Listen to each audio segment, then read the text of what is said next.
तो मूवी शुरू होती है और हमें डॉक्टर इगोन को दिखाया जाता है जो कि बहुत तेजी में घर की तरफ ड्राइव कर रहे थे। असल में उनके पास एक घोस्ट था जो उन्होंने कुछ वक्त पहले ही ट्रैप किया था, मगर यहाँ कुछ तो खतरे वाली बात जरूर थी क्योंकि डॉक्टर एगोन बहुत ही घबराए हुए थे और तभी अचानक कोई इनविजिबल फोर्स उन पर अटैक करती है और उनकी कार का एक्सीडेंट हो जाता है। लकीली एगोन बच जाते हैं और वो फौरन घर की तरफ भागते हैं। उन्हें अंदाजा हो गया था कि जो फोर्स उनके पीछे है वो उन्हें इतनी आसानी से छोड़ने वाली नहीं है, इसीलिए वो घोस्ट ट्रैप लेकर दरवाजे के बाहर खड़े हो जाते हैं। मगर यहाँ उस घोस्ट की एनर्जी इतनी ज्यादा थी कि एगोन की मशीन खराब हो जाती है, जिसके बाद इगोन घर के अंदर भागता है और वो उस ट्रैप को कहीं छुपा देता है। फिर एक घोस्ट मीटर लेकर वहाँ बैठ जाता है। वो घोस्ट आकर इगोन को मार देता है, जिसके बाद वो शहर के एक माइन की तरफ निकल जाता है। इसके बाद हमें इगोन की बेटी कैली को दिखाया जाता है जो कि एक सिंगल मदर है और उसके 2 बच्चे फीबी और ट्रेवर उसके साथ हैं।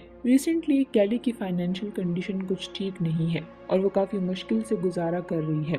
साथ ही आज उसका लैंडलॉर्ड भी उसे घर खाली करने के लिए फाइनल नोटिस देकर जाता है और अब उसके पास उसके डैड यानी कि इगोन के फार्म हाउस जाने के अलावा कोई चॉइस नहीं थी। इसीलिए कैली अपने दोनों बच्चों के साथ फार्म हाउस शिफ्ट हो जाती है। ट्रेवर और फीबी यहाँ आने से खुश नहीं थे, मगर वो भी अपनी मॉम की सिचुएशन समझ सकते थे।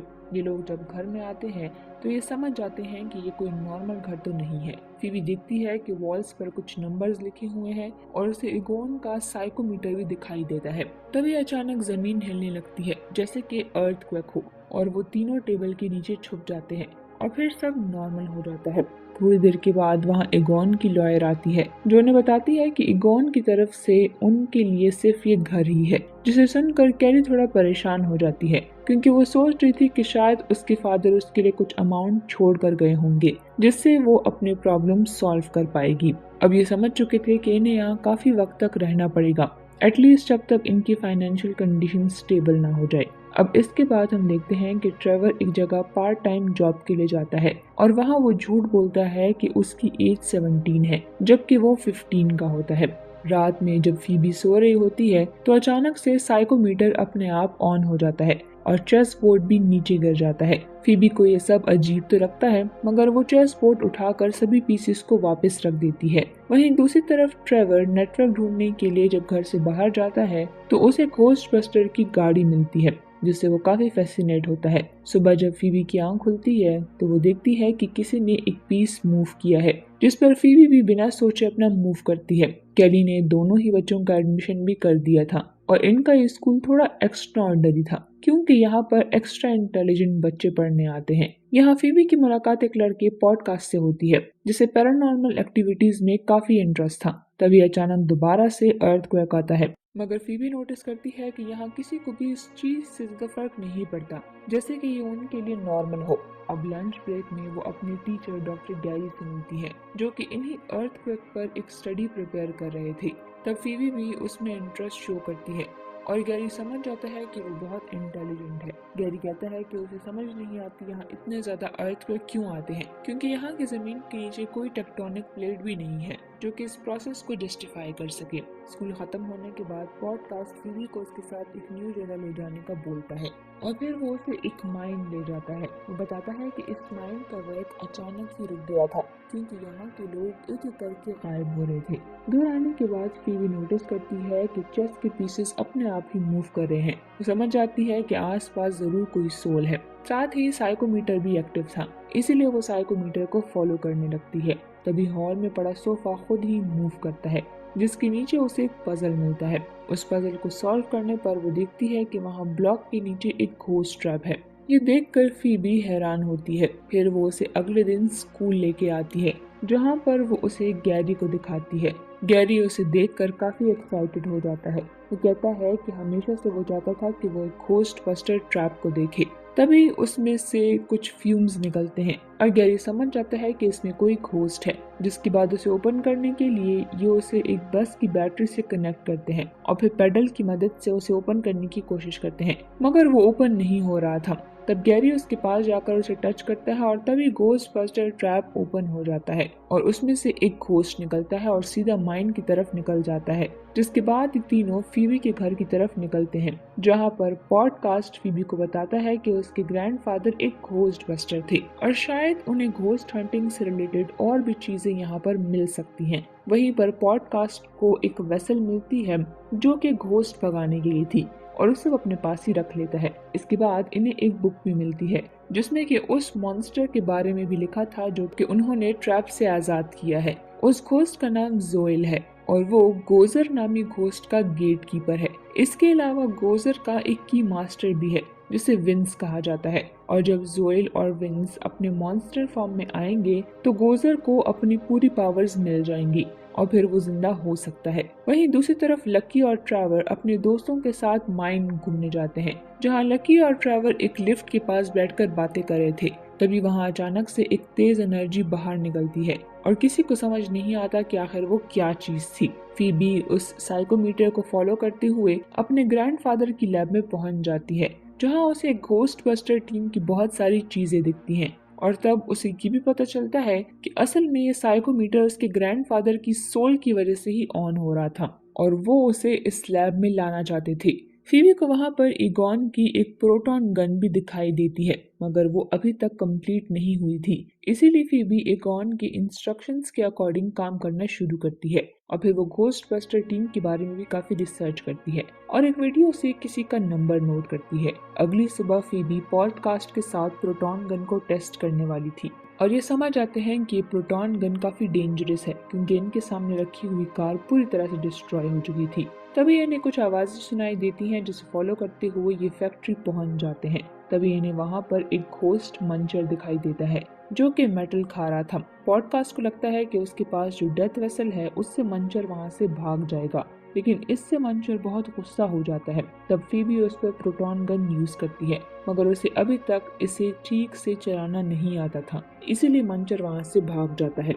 वहीं घर पर ट्रेवर ने अपने दादा की कार को ठीक कर लिया होता है और वो उसे लेकर फील्ड में घूम रहा होता है। तभी उसे फीबी और पॉडकास्ट दिखते हैं, जिसके बाद ये दोनों भी कार में बैठ जाते हैं और अब ये उस मंचर को ढूंढने के लिए शहर आते हैं। शहर आकर इन्हें वो घोस्ट दिख जाता है। घोस्ट उन्हें देखकर भागता है पर फीबी उस पर हमला करती है और उसे पकड़ने की कोशिश करती है, पर वो घोस्ट भागते हुए माइंस की तरफ बढ़ जाता है। पर फीबी भी यहाँ पर हार नहीं मानती और उसे उस डिवाइस से जिससे कि घोस्ट को पकड़ा जाता है उससे पकड़ लेती है। अब पॉडकास्ट एक टॉय कार की मदद से घोस्ट को ट्रैप में बंद कर देता है, पर वापस आते हुए इन्हें पुलिस पकड़ लेती है क्योंकि इनकी रैश ड्राइविंग की वजह से शहर में बहुत तोड़फोड़ हुई होती है। पुलिस इन्हें जेल में बंद कर देती है। वहाँ पर फीबी की मॉम और उनके क्लास टीचर आते हैं जो कि इन्हें जेल से छुड़ा लेते हैं, लेकिन पुलिस इनकी गाड़ी को और इनकी सभी डिवाइसेस को अपने पास रख लेते हैं। अगले दिन फीबी के क्लास टीचर को दिखाया जाता है जो कि एक मॉल में आते हैं।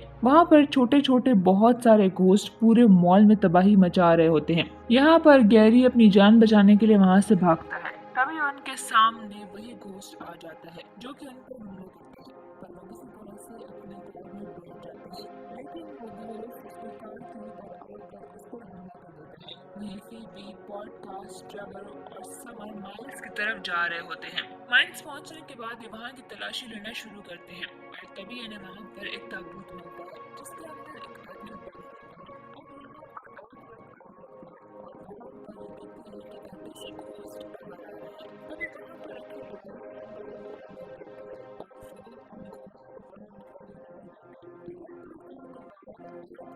लोग रहता है और अब फीबी समझ आती है कि ये सब कुछ उसके दादा ने बनाया है और अब हमें इसके बारे में अपनी मॉम से पूछना चाहिए। वहीं घर पर फीबी की मॉम को दिखाया जाता है जो कि फीबी को ढूंढते हुए अपने फादर के लैब तक पहुंच जाती है। वहां पर उसे अपनी बहुत सारी पिक्चर्स मिलती है और उसे एहसास होता है कि उसके फादर उसे कितना प्यार करते थे। अभी तक उसे ऐसा ही लगता था कि शायद उसके फादर उसे प्यार नहीं करते और वो इस बीमारी से बराबर है, लेकिन इतने वहाँ पर लैब में अचानक से धुआं आता है और तभी उसके सामने वही टेरर डॉग आ जाता है जिसने फीबी की क्लास टीचर पर भी हमला किया था। वो उसके ऊपर भी हमला करता है। अब फीबी जब अपने सभी साथियों के साथ घर आती है तो वो देखती है कि उसकी मॉम अजीब सी हरकतें कर रही है और इसकी मॉम को पूरी तरह से लाल है।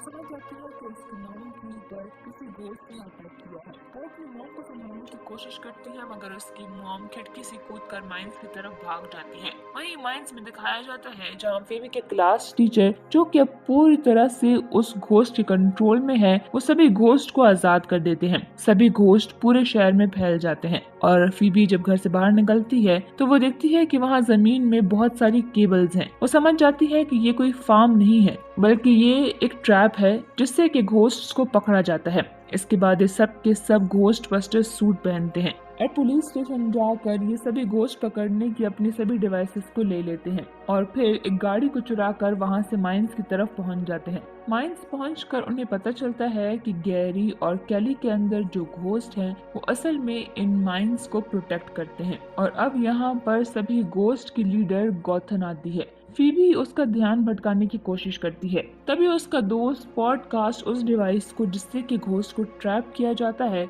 वो उसे उनकी तरफ भेजता है और उसे वो ऑन कर देता है, जिससे कि सारे घोस्ट उस डिवाइस के अंदर कैद होने लगते हैं, जिससे कि टेरर डॉग भी कैली की बॉडी से निकल जाता है और इस वजह से गोजर की पावर आधी हो जाती है।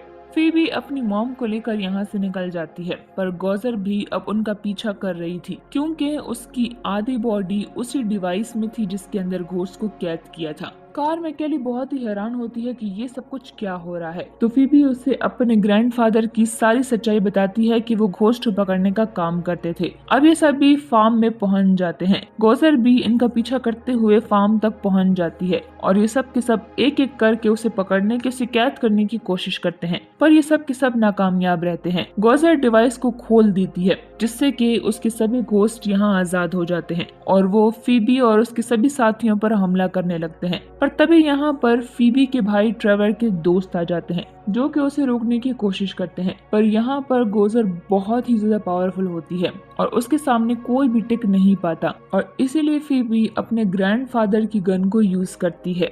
उसकी मदद करने के लिए यहाँ पर उसके ग्रैंडफादर की सोल भी यहाँ पर आती है और अब एगोन की सोल अपनी पोती फीबी की मदद करना चाहती है। यहाँ सभी मिलकर गोजर के ऊपर हमला कर देते हैं। ट्रेवर उसकी गन से कैपेसिटर को चार्ज कर लेता है जिससे कि फील्ड में लगे सारे ट्रैप्स ऑन हो जाते हैं और अब फीबी की मॉम कैली सारे स्विच ऑन कर देती है जिससे कि सारे घोस्ट और गोजर भी उस ट्रैप में कैद हो जाते हैं। अब इसके बाद ट्रेवर यहाँ पर गैरी के मॉन्स्टर सेल से उसे आजाद करता है। वहीं एगोन के साथ ही उस पर भरोसा न करने के लिए उसकी सोल से माफी मांगते हैं और यहाँ पर एगोन की सोल अपनी पूरी फैमिली से मिलती है और अपनी फैमिली को टाइम ना देने के लिए उससे माफी मांगती है जिसके बाद उसकी सोल फ्री हो जाती है। और इसी के साथ ये मूवी